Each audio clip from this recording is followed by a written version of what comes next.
بسم اللہ الرحمن الرحیم۔ معزز ناظرین، آپ کو ایجوکیشنل گالا یوٹیوب چینل پر خوش آمدید کہتے ہیں۔ آج کی ہماری گفتگو گزشتہ سے پیوستہ جو موضوع ہے، جس میں ہم نے مطالعہ کی روش کے حوالے سے کچھ عرائض آپ لوگوں تک پہنچانے کی کوشش کی تھی، آج بھی اسی سلسلہ میں گفتگو ہوگی کہ مطالعہ کو کس طرح بہتر بنایا جا سکتا ہے اور اس سے وہ مقاصد حاصل کرنے کے لیے کون کون سے اقدامات کرنے چاہیے۔ اس سلسلہ میں ہماری گفتگو آج بھی جاری ہوگی، تو بڑھتے ہیں باقاعدہ اپنی ویڈیو کی جانب۔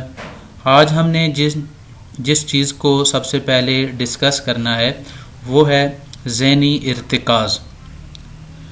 ذہنی ارتکاز سے مراد کیا ہے؟ مطالعہ کو مفید بنانے کے لیے ذہنی یکسوئی انتہائی اہمیت کی حامل ہے۔ اگر ذہنی یکسوئی نہ ہو تو مطالعہ کے جو فوائد ہیں، مطالعہ سے جو ہم حاصل کرنا چاہتے ہیں، وہ کبھی بھی ہم حاصل نہیں کر سکیں گے۔ لیکن یہ جو ذہنی انہماک ہے، ذہنی ارتکاز ہے، اس کے دو اسباب ہیں، ان دونوں اسباب کو ہم نے کنٹرول کرنا ہے۔ سب سے پہلے اندرونی اسباب ہیں۔ اندرونی اسباب سے کیا مراد ہے؟ مثلا اگر ہم غم و اندوہ کی حالت میں ہوں، فکر میں ہوں، تشویش میں ہوں، اضطراب و پریشانی کے اندر ہوں، تو ہمیں کبھی بھی مطالعہ نہیں کرنا چاہیے۔ ایسی سچویشن میں مطالعہ کرنے سے ہمیں کچھ بھی حاصل نہیں ہوگا، تو لہٰذا ہمیں سب سے پہلے ذہنی یکسوئی حاصل کرنے کے لیے اپنے اندرونی اسباب کو کنٹرول کرنا پڑے گا۔ پھر ہم بیرونی اسباب کی جانب جائیں گے۔ بیرونی اسباب سے کیا مراد ہے؟ ہمارے ارد گرد کا ماحول، شور و غل، آمد و رفت، ٹیلی ویژن اور اسی طرح توجہ طلب کرنے والے مناظر اور مزاحم صدائیں، یعنی ایسی آوازیں جو ہمارے مطالعہ میں خلل ڈال سکتی ہیں۔ تو ایسی آوازوں کے اوپر ہمیں کنٹرول حاصل کرنا ہوگا۔ اس کے لیے ضروری ہے کہ ایک ایسے ماحول کا انتخاب کیا جائے جس میں یہ بیرونی اسباب کم سے کم ہوں۔ جتنے یہ کم سے کم ہوں گے، اتنا ہمارا ذہنی ارتکاز زیادہ ہوگا اور ہم ذہنی یکسوئی کے ساتھ مطالعہ کے جو ثمرات ہیں ان کو حاصل کر سکتے ہیں۔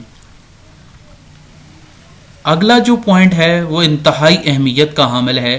اس کو آج کل اتنی زیادہ اہمیت نہیں دی جا رہی، حالانکہ یہ والا پوائنٹ انتہائی اہمیت کا حامل ہے۔ وہ ہے مطالب دوسروں کو بیان کرنا۔ دیکھیں جی، ہم جب بھی کسی کتاب کا مطالعہ کریں، اگر وہ معلومات صرف ہم ہی تک محدود رہیں گی تو کچھ عرصہ کے بعد وہ ہمارے ذہن سے بھی ختم ہو جائیں گی۔ تو ان کو مستقل بنیادوں کے اوپر اپنے ذہن میں نقش کرنے کا سب سے آزمودہ جو طریقہ ہے وہ یہ ہے، جو آپ نے مطالب کتاب سے حاصل کیے ہیں وہ مطالب آپ دوسرے لوگوں تک منتقل کریں۔ اس سے آپ کے علم میں اضافہ ہوگا۔ بیسیکلی آپ اپنے علم کی خیرات دوسروں تک پہنچا رہے ہیں۔ اس سے کیا ہوگا؟ اس سے یہ ہوگا کہ آپ کے اندر سوچنے، سمجھنے اور دوسروں سے بات چیت کرنے کی جو صلاحیت ہے اس میں بھی اضافہ ہوگا، اور ایک نیکی کا عمل ہے کہ آپ ایک اچھی بات دوسرے آدمی تک بھی منتقل کر رہے ہیں۔ اگر آپ کو کوئی ایسا آدمی میسر نہ ہو جو آپ کی بات سننے والا ہو، آپ کے مطالب کو حاصل کرنے والا ہو، تو اس کے لیے ماہرین یہ کہتے ہیں کہ انسان کا سب سے بہترین دوست وہ خود ہی ہو سکتا ہے۔ یعنی اپنے آپ سے خود کلامی کی جائے، خود اپنے آپ کو وہ مطالب دوبارہ اپنے آپ سے گفتگو کے ذریعے بیان کیے جائیں، ڈسکس کیے جائیں، تاکہ ان مطالب کو زیادہ عرصہ کے لیے اپنے ذہن کے اندر محفوظ رکھا جا سکے۔ انفرادی و گروہی مطالعہ، اس سے تو آپ لوگ بخوبی واقف ہوں گے کہ بعض اوقات ہم اکیلے میں بیٹھ کے پڑھنا چاہتے ہیں، اور بعض مضامین ایسے ہوتے ہیں، بعض کتابیں ایسی ہوتی ہیں جن کو اکیلا بیٹھ کے نہیں پڑھا جا سکتا۔ اگر آپ بیٹھ کے پڑھیں گے آپ کے اوپر بوریت آ جائے گی، آپ اس کتاب کو اگر پڑھ بھی لیں گے تو اس کے مطالب کو حاصل نہیں کر سکتے۔ تو تو لہٰذا اس کے لیے دو طرح کی اسٹریٹجیز، حکمت عملیاں اپنائی جاتی ہیں، ایک ہے انفرادی مطالعہ اور دوسرا ہے گروہی مطالعہ۔ انفرادی مطالعہ ایسی کتابیں جیسے آپ کوئی کہانی پڑھ رہے ہیں، کوئی اشعار پڑھ رہے ہیں، ادبیات پڑھ رہے ہیں، تو یہ کتابیں تو ایسی ہیں جن کو آپ اکیلے میں انفرادی طور پہ پڑھیں تو آپ کے لیے زیادہ سود مند ہیں، فائدہ مند ہیں۔ لیکن اگر آپ کوئی تحقیق پہ مبنی کتاب پڑھ رہے ہیں، خیالات و نظریات کے حوالے سے گفتگو ہو رہی ہے، یا معاشرتی اور علمی موضوع کی جانچ پڑتال کے حوالے سے کوئی مطالعہ کر رہے ہیں، وہ کبھی بھی انفرادی طور پہ بیٹھ کے سود مند ثابت نہیں ہوتا۔ اس کے لیے آپ کو ایک گروہ تشکیل دینا پڑتا ہے، لیکن ضروری ہے کہ یہ گروہ علم دوست ہوں، ان کے اندر بھی ایک موٹیویشن ہو کہ وہ مطالعے سے رغبت رکھتے ہوں۔ اگر آپ ایسے لوگوں کے ساتھ بیٹھ جائیں گے جن کو رغبت ہی نہیں ہوگی تو پھر بھی اس گروہی مطالعے کے ثمرات حاصل نہیں ہوں گے۔ اب آفات مطالعہ کو ذرا ڈسکس کرتے ہیں۔ آفات مطالعہ سے کیا مراد ہے؟ بعض اوقات ہم مطالعہ کرتے ہیں تو کچھ مشکلات ہمارے اوپر آتی ہیں۔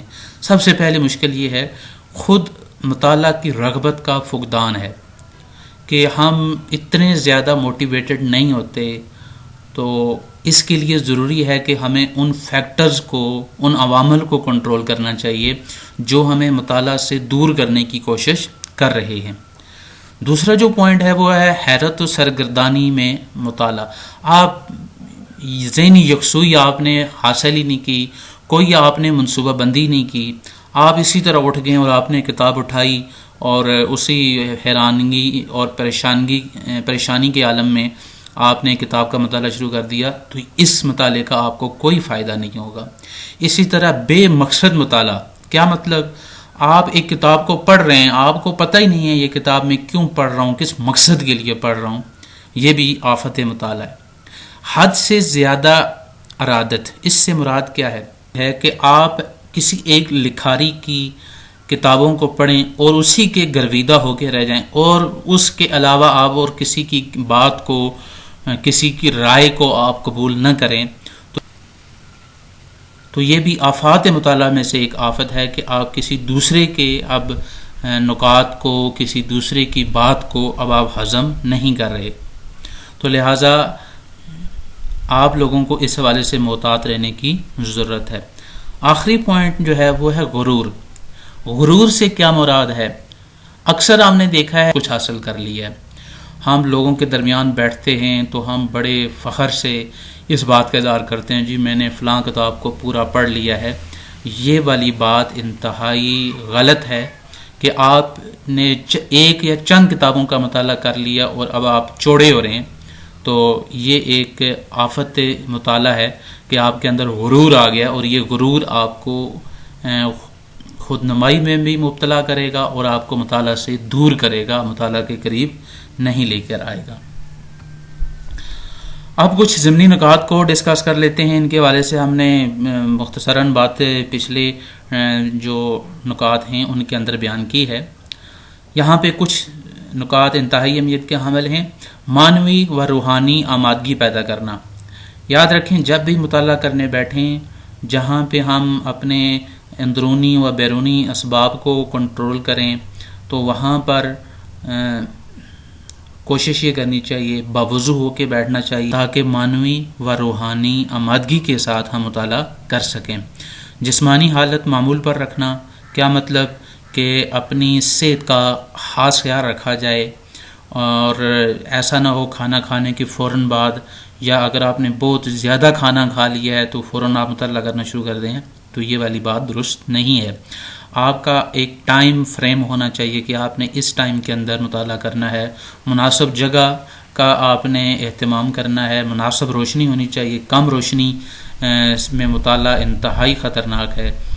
کتاب اور آنکھوں کے درمیان فاصلہ، کتاب اور آنکھوں کے درمیان مناسب فاصلہ ہونا چاہیے، نہ کتاب آنکھ سے بہت زیادہ دور ہونی چاہیے اور نہ بہت زیادہ قریب ہونی چاہیے۔ ماہرین یہ کہتے ہیں کہ کتاب اور آنکھوں کے درمیان جو فاصلہ ہے وہ 25 سے 30 سینٹی میٹر، جو ہمارا list distance of distinct vision ہے، اس کے درمیان جو ہے وہ ہمارا یہ فاصلہ رہنا چاہیے۔ اس فاصلے سے نہ ہم کم رکھیں کتاب کو، نہ ہم دور رکھیں۔ اسی طرح ہمارا ایک خاص بیٹھنے کا انداز ہو، پہلے سے قضاوت نہیں کرنی چاہیے۔ کیا مطلب ہے اس بات کا؟ ہم کسی بھی کتاب کو پڑھ رہے ہوں تو ہمیں پہلے سے کوئی بات فرض نہیں کر لینی چاہیے، پہلے ہی سے ہم نے کوئی فیصلہ صادر نہیں کرنا۔ تو یہ وہ ضمنی نکات ہیں جن کو لازمی طور پہ ملحوظ خاطر رکھا جائے۔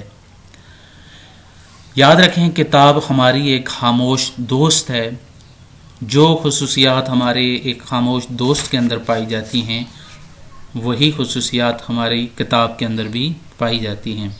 جس طرح خاموش ساتھی کو بات کرنے پر آمادہ کرنے کے لیے ہماری طرف سے پہل ہوتی ہے، اسی طرح کتاب کو بھی پڑھنے کی ضرورت ہے اور یہ پہل ہماری طرف سے ہونی چاہیے کہ وہ ہم سے بات کرے۔ اسی طرح ہم اپنے دوست کے لباس کو گندا نہیں کرنا چاہتے اور نہ ہی اس کے لباس کے اوپر ہم کوئی سیاہی یا اس طرح کی کوئی چیز پھینکنا پسند کرتے ہیں، تو اسی طرح کتاب کو بھی ہمیں اسی طرح صاف ستھرا رکھنا چاہیے۔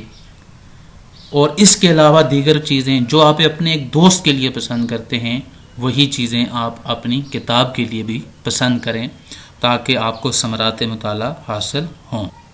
معزز ناظرین، اگر آپ کو اس روش مطالعہ کے حوالے سے کوئی سوال ہم سے پوچھنا ہے تو آپ لوگوں سے گزارش ہے کہ ان دونوں ویڈیوز کے کومنٹس میں جا کر اپنا سوال وہاں پہ تحریر فرمائیں۔ انشاءاللہ آپ کے سوال کا جواب دینے کی بھرپور کوشش کی جائے گی۔ امید کریں گے کہ آپ اپنی تجاویز و آراء ہمیں کومنٹس کی صورت میں لازمی طور پہ دیں گے۔ آپ کے وقت کا بہت شکریہ، دعاؤں میں یاد رکھیے گا۔ اللہ حافظ۔